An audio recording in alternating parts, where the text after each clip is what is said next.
ಲಕ್ಷಣ ಏನು ಅಂತ ತಿಳ್ಕೊಂಡು ದಿನೇಶ್ ಸರ್, ರಾಜಕೀಯ ಮಾಡೋ ಪ್ರಯತ್ನ ಆಮ್ ಆದ್ಮಿ ಪಕ್ಷದಿಂದಲೂ ಕೂಡ ಆಗ್ತಾ ಇದೆಯಾ ಅಂತ ಹೇಳಿ.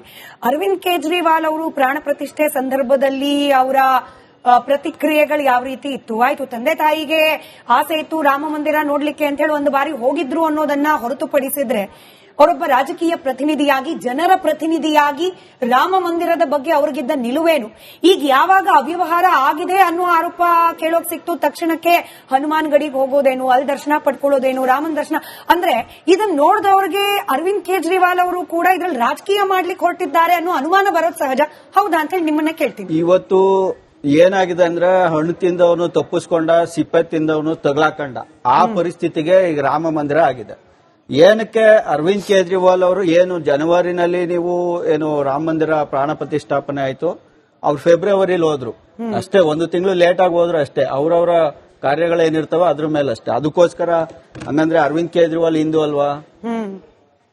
ಇದಕ್ಕೂ ಮುಂಚೆ ರಾಮ ಮಂದಿರಕ್ಕೆ ಏನು 70 ಎಕರೆ ಜಾಗವನ್ನ ಖರೀದಿ ಮಾಡ್ತಿದ್ರು, ಆ ಟೈಮಲ್ಲಿ ಇವರು ಕೇವಲ ಏನು 1.2 ಹೆಕ್ಟೇರ್ ಜಮೀನ್ಗೆ 2 ಕೋಟಿಗೆ ಪರ್ಚೇಸ್ ಮಾಡಿ ಇಮಿಡಿಯೇಟ್ ಅದನ್ನ 18.5 ಕೋಟಿಗೆ ಮಾರಿದಾಗ ಇದೇ ಸಂಜಯ್ ಸಿಂಗ್ಗೆ ರೈಸ್ ಮಾಡಿದ್ದು.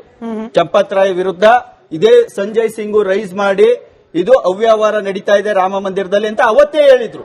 ಆದ್ರೆ ಅದನ್ನ ನೆಗ್ಲೆಕ್ಟ್ ಮಾಡಿದ್ರು. ಅದಾದ ನಂತರ ನೆನ್ನೆ ಹೋಗಿದ್ದ ಯಾತಕ್ಕೆ ಅಂದ್ರೆ, ಇವತ್ತು ಏನು ಈ ರಾಮ ಮಂದಿರದ ಅವ್ಯವಹಾರವನ್ನ ಅಲ್ಲಿನ ಅಕೌಂಟೆಂಟ್ ಮಹಿಪಾಲ್ ಸಿಂಗ್ ಅನ್ನೋರು ಇದನ್ನ ಆಚೆ ತಂದು ಕಂಪ್ಲೇಂಟ್ ಕೊಟ್ರೆ ಆ ವ್ಯಕ್ತಿನೇ ಹೊರಗಾಗ್ತಾರೆ, ಕೆಲಸದಿಂದ ಕಿತ್ತಿ ಹೊರಗಾಗ್ತಾರೆ ಇದೇ ಚಂಪತ್ ರಾಯ್ ಅವರು. ಅಂದ್ರೆ ಇವತ್ತು ಚಂಪತ್ ರಾಯ್ ಯಾರು ಅಂತ ತಿಳ್ಕೋಬೇಕು. ಚಂಪತ್ ರಾಯ್ ಅವರು ಮೋದಿಗಿಂತ ಒಂದ್ ಹೆಜ್ಜೆ ಮುಂದೆ ಇರೋರು. ಅವ್ರಿಗೂ 79 ಏಜು. ಅವರು ಹುಟ್ಟಿನಿಂದ RSS. ಅವ್ರು ಮದ್ವೆನೇ ಆಗಿಲ್ಲ. ಮೋದಿ ಅವರು ಮದ್ವೆನಾರು ಆಗಿದ್ದಾರೆ, ಇವರು ಮದ್ವೆನೂ ಕೂಡ ಆಗಿಲ್ಲ ಈ ವ್ಯಕ್ತಿ. ಮತ್ತೆ ಇವರು VHP ನಲ್ಲಿ ಏನು ದೊಡ್ಡ ಹುದ್ದೆ ತಗೊಂಡವರು, ವೈಸ್ ಪ್ರೆಸಿಡೆಂಟ್ ಆದವರು, ವಿಶ್ವ ವೈಸ್ ಪ್ರೆಸಿಡೆಂಟ್ ಆದವರು, ಮತ್ತೆ ಓದಿನಲ್ಲಿ ಕೆಮಿಸ್ಟ್ರಿ ಪ್ರೊಫೆಸರ್. ಇವರೇನು ಅವಿದ್ಯಾವಂತನೂ ಅಲ್ಲ. ಅಂದ್ರೆ ಇಷ್ಟೆಲ್ಲಾ ಬ್ಯಾಕ್ ಗ್ರೌಂಡ್ ಇರುವಂತ ಚಂಪತ್ ರಾಯ್ ಅವರು ಇಂಥ ಅವ್ಯವಹಾರಗಳ ಬಗ್ಗೆ ಯಾರು ಮಹಿಪಾಲ್ ಸಿಂಗು ರೈಸ್ ಮಾಡಿದಾಗ ಅವರನ್ನೇ ಕೆಲಸದಿಂದ ಆಚೆ ತೆಗಿತಾರೆ ಅಕೌಂಟೆಂಟ್ ನ. ಅಂದ್ರೆ ಅವರು ಮಹಿಪಾಲ್ ಸಿಂಗ್ ಹೇಳೋದು ಏನಂದ್ರೆ, ಅಕೌಂಟೆಂಟ್ ಚಿನ್ನವನ್ನ, ಬೆಳ್ಳಿಯನ್ನ, ಚಿನ್ನದ ಇಟ್ಟಿಗೆಯನ್ನ, ಬೆಳ್ಳಿಯ ಇಟ್ಟಿಗೆಯನ್ನ, ಚಿನ್ನದ ಗದೆಯನ್ನ ವಿತೌಟ್ ವೇಯಿಂಗ್ ಮಾಡದೆ ಎತ್ಕೊಂಡು ಹೋಗಿದ್ದಾರೆ. ಅದೆಷ್ಟು ಕ್ಯಾರೆಟ್ ಅಂತ ಹೇಳಿಲ್ಲ, ಅದು ಯಾವ ಕ್ವಾಲಿಟಿ ಅಂತ ಹೇಳಿಲ್ಲ. ದುಡ್ಡುಗಳನ್ನ ಅವ್ಯವಹಾರ ಅಂದ್ರೆ ಕೇವಲ ಯಾವುದೋ ಧ್ವಜ ಏನು ಒಂದು ಧರ್ಮ ಧ್ವಜ ರೋಹಣ ಅಂತ ಒಂದು ಫಂಕ್ಷನ್ ಮಾಡ್ತಾರೆ. ಅದಕ್ಕೆ ಕೇವಲ 600 ಜನ ಸೇರ್ಕೊಳ್ಳೋದು. ಆ 600 ಜನ ಏನು ಧ್ವಜಾರೋಹಣ ಏನು ಇದಿತ್ತು, 600 ಜನಕ್ಕೆ 10 ಕೋಟಿ ಅಂತ ಎಕ್ಸ್ಪೆನ್ಸ್ ತೋರಿಸ್ತಾರೆ. ಇದನ್ನು ಕೂಡ ಅಲ್ಲಿನ ಅಕೌಂಟೆಂಟೇ ಹೇಳಿರೋದು. ಅಂದ್ರೆ ಈ ದುಡ್ಡು ಇವತ್ತು ನಾವು ಹುಡುಕ್ತಾ ಇರೋದೆಲ್ಲಿ? ಅವನ್ಯಾರೋ CCTV ಮಧ್ಯೆ ಎತ್ಕೊಂಡು ಹೋದ, ಇನ್ಯಾರೋ ಟಾಯ್ಲೆಟ್ ರೂಮ್ ಅಲ್ಲಿ ಔಸ್ಕೊಂಡಿಟ್ಟಿದ್ದ, ಇನ್ಯಾರೋ ತಿಪ್ಪೆ ಗುಂಡಿಲಿ ಔಸಿದ್ದ. 10 ಲಕ್ಷ, 5 ಲಕ್ಷ, 20 ಲಕ್ಷ ಅಂತ ಹೇಳ್ತಾ ಇದೀವಿ. ಆದ್ರೆ 100 ಕೋಟಿಯನ್ನ ಲೂಟಿ ಹೊಡೆದಂತವ್ರು ಇದೇ ಚಂಪತ್ ರಾಯ್ ಅವರು. ಇವತ್ತು ಹೇಳಿದ್ರು ಈ ವ್ಯಕ್ತಿ ಹಿನ್ನೆಲೆ ಗೊತ್ತಿಲ್ಲ ಅಂತ. ವ್ಯಕ್ತಿ ಹಿನ್ನೆಲೆ ಮೋದಿ ಅವ್ರಿಗಿಂತ ದೊಡ್ಡದು.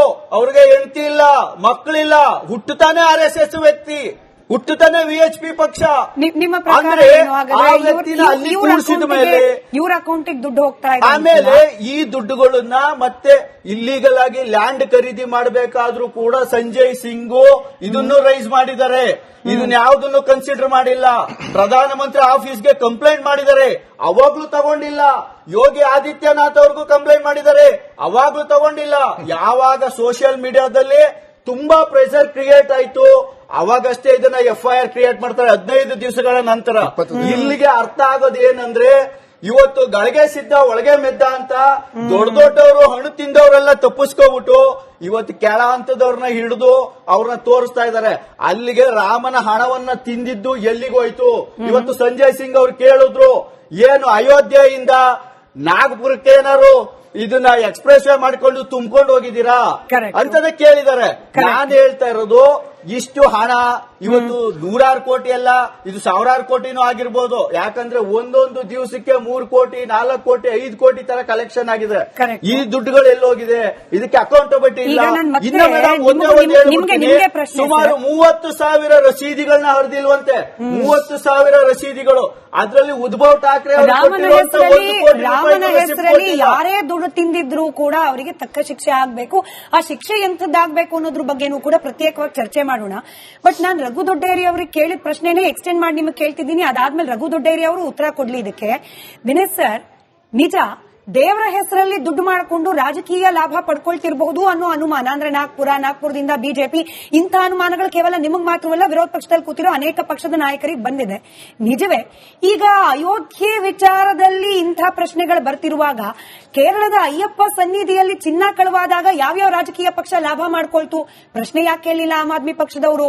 ತಿಮ್ಮಪ್ಪನ ಸನ್ನಿಧಿಯಲ್ಲೂ ಕೂಡ ಅವ್ಯವಹಾರ ಆಗಿದೆ, ಕಳ್ತನ ಆಗಿದೆ ಅಂದಾಗ ಅದು ಯಾವ್ಯಾವ ರಾಜಕೀಯ ಪಕ್ಷಗಳಿಗೆ ಲಾಭ ಆಯ್ತು ಅಂತ ಹೇಳಿ ಯಾಕೆ ಪ್ರಶ್ನೆ ಕೇಳಲಿಲ್ಲ?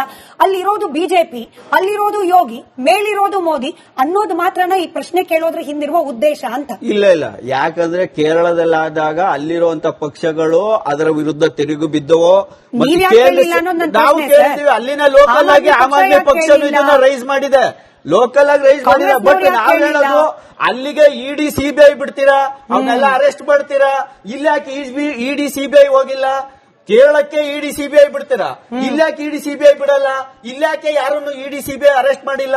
ಬರೀ ರಾಜೀನಾಮೆ ತಗೊಳ್ಳೋದಷ್ಟೇನಾ ನಿಮ್ಮ ನೈತಿಕತೆ? ಅವ್ರಗಳನ್ನ ಚಂಪತ್ರಾಯ್ ಅವ್ರನ್ನ ಯಾಕೆ ಅರೆಸ್ಟ್ ಮಾಡಿಲ್ಲ? ಇನ್ನು ಅವ್ರನ್ನ ಜೈಲಲ್ಲಿ ಇಟ್ಟಿಲ್ಲ, ಅವ್ರನ್ನ ಯಾಕೆ ಇಂಟ್ರೋಗೇಟ್ ಮಾಡ್ತಾ ಇಲ್ಲ? ಮತ್ತೆ ಇದರಲ್ಲಿ ಏನು ಮಹಿಪಾಲ್ ಸಿಂಗ್ ಅಂತ ಇದ್ರು, ಅವ್ರನ್ನ ಸ್ಟೇಟ್ಮೆಂಟ್ ಗಳನ್ನ ಯಾಕೆ ತಗೋತಾ ಇಲ್ಲ? ಅವ್ರನ್ನ ಯಾಕೆ ನೀವು ಕನ್ಸಿಡರೇಷನ್ ಮಾಡ್ತಾ ಇಲ್ಲ? ಇಲ್ಲಿ ಸಂಪೂರ್ಣ ಅಕೌಂಟೆಂಟ್ ಕಂಪ್ಲೀಟ್ ಡೀಟೇಲ್ಸ್ ಕೊಟ್ಟಿದ್ದಾರೆ, ಎಷ್ಟೆಷ್ಟು ಲೂಟಿ ಮಾಡಿದ್ದಾರೆ, ಹೆಂಗ್ ಲೂಟಿ ಮಾಡಿದ್ದಾರೆ. ಆಮೇಲೆ ಮಹಿಪಾಲ್ ಸಿಂಗ್ ಅವರು ಹೇಳಿದ್ದಾರೆ ಹಣಕ್ಕೆ ಎಕ್ಸ್ಟ್ರಾ ಅಮೌಂಟ್ ಸೇರಿಸ್ತಾ ಇದ್ದಾರೆ ಅಂತಾನು ಮಾಹಿತಿ ಕೊಟ್ಟಿದ್ದಾರೆ. ಅದು ಕೊಟ್ಟ ಮೇಲೂ ಕೂಡ ಇವ್ರನ್ನ ಆಚೆ ಹಾಕಿ ಅದೇ ಏನು ಎಕ್ಸ್ಟ್ರಾ ಅಮೌಂಟ್ ಗಳನ್ನ ತುಂಬಿ ಆಚೆ ಸಾಗಿಸೋ ಗಂಟ್ಲು ಸುಮ್ಮನೆ ಹಾಕಿದ್ರು. ಅಲ್ಲಿಗೆ ಇದು ಕಂಪ್ಲೀಟ್ಲಿ ಪ್ರೀ ಪ್ಲಾನ್ಡ್. ನಮ್ಮ ಅಡ್ವೊಕೇಟ್ ಸಾಹೇಬ್ರು ಹೇಳ್ದಂಗೆ ಇಟ್ ಇಸ್ ಪ್ಲಾನ್ಡ್ ಅಲ್ಲ, it is completely pre planned ಅಂತ ನಾನು ಹೇಳ್ತೀನಿ. ನಮ್ಮ ಜೊತೆ ದೂರವಾಣಿ ಸಂಪರ್ಕದಲ್ಲಿ ಪ್ರಶಾಂತ್ ಸಂಬರ್ಗಿ ಅವರು ಇದ್ದಾರೆ ಅನ್ನೋ ಮಾಹಿತಿ ಇದೆ. ಮಾಡಿ ಅಯೋಧ್ಯೆಯನ್ನ ಲೂಟಿ ಮಾಡಿದ್ದಾರೆ. ಇಲ್ಲಿ ಇಡಿ ಸಿಬಿಐ ಅಲ್ಲ, ನಾನು ಹೇಳ್ತಾ ಇರೋದು ಸುಪ್ರೀಂ ಕೋರ್ಟ್ ನ ನಿವೃತ್ತ ನ್ಯಾಯಾಧೀಶರಿಂದ ತನಿಖೆ ಆಗ್ಬೇಕು. ಅವಾಗಲೇ ಅಷ್ಟೇ ದೊಡ್ಡ ತಿಮಿಂಗಲಗಳು ಸಿಗೋದು. ಈಗ ಹಿಡ್ದಿರೋವಷ್ಟೇ ಸಣ್ಣ ಮೀನುಗಳು ಅಂತ ನಾನು ಹೇಳ್ತಾ ಇದ್ದೀನಿ ಮೇಡಮ್. ಆಯ್ತು, ಪ್ರಶಾಂತ್ ಸಂಬರ್ಗಿ ಅವರೇ ನಮಸ್ಕಾರ, ಫಾರ್ ಜಾಯ್ನಿಂಗ್. ಈಗ ರಾಮ ಮಂದಿರದಲ್ಲಿ ಆಗಿರುವ ಅವ್ಯವಹಾರದ ಬಗ್ಗೆ ರಾಜಕೀಯ ತಿರುವುಗಳನ್ನ